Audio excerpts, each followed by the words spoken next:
Hello, Joseph. Ito yung napakaganda mong nanay. Nadaanan ko yung paborito mong Chowking restaurant na palagi nating pinupuntahan. Alala mo ba? Lagi kang umu-order ng wonton, mommy. At kumukuha lang ako ng isang baso ng iced tea.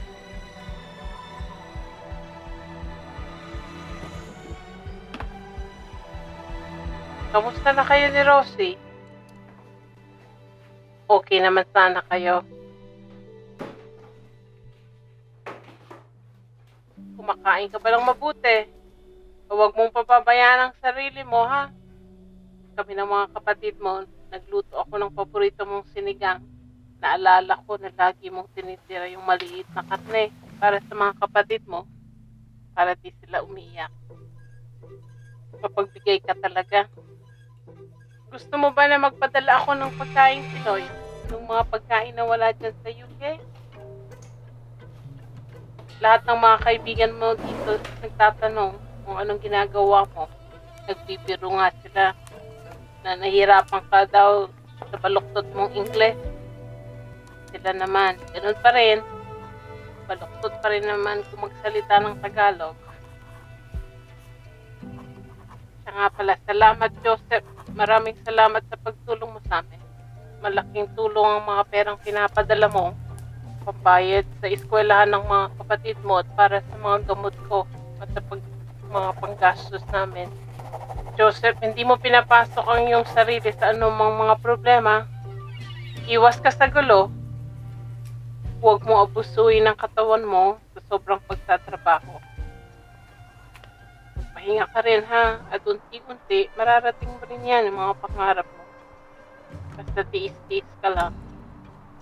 Siya nga pala paumanhin kung ang perang hinihingi namin ay nagdudulot sa iyo ng sakripisyo.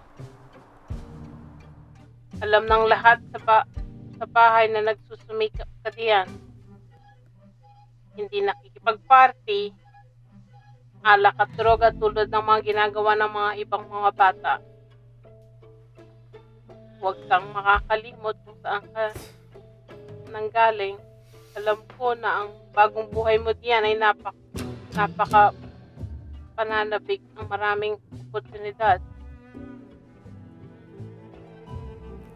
Huwag mong limitahan ang sarili mo. Mangarap ka at magtrabaho ng mabuti at magsumikap ka, Joseph.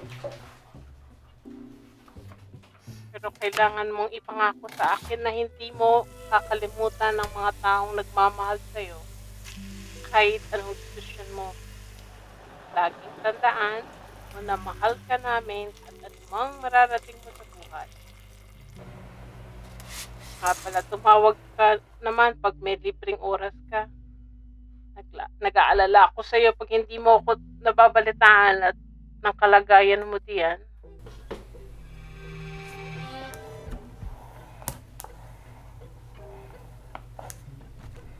Lagi mo kaming balitaan ng sitwasyon mo. Sige. Hintayin ko ang tawag mo, ha, anak? Sige, bye-bye na, anak.